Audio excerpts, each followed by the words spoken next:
मागच्या व्हिडिओमध्ये तुम्हाला दाखवलं होतं की आम्हाला 4 मोराची अंडी सापडलीत आणि त्यात 4चे 4 पिल्ले आलेत बघा. तेव्हा 10 दिवसांनी आमच्यात ही पिल्ले आलेत आणि जवळजवळ 15 दिवसाचा जीव त्या अंड्यात होता आणि तो अंड खराब होणार होतं. मोर हा इतका सुंदर आणि पवित्र पक्षी आहे की त्याला श्रीकृष्णाने सुद्धा आपल्या डोक्यावर ठेवला आहे. पण या आत्ताच्या बदलत्या आधुनिक युगात तो सुरक्षित आहे का?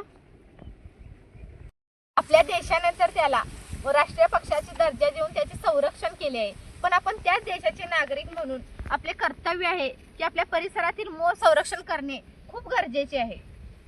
फक्त मोरच नव्हे, या बदलत्या आधुनिक युगात भरपूर प्राणी पक्ष्यांचा ऱ्हास होत चाललाय. आमच्यामुळे ते भरडले जात आहेत. त्यामध्ये चिमण्या म्हणा, मधमाशा म्हणा, मधमाशांचे पोळे तर चुकूनच कुठं तर दिसते, ते पण रिकामे.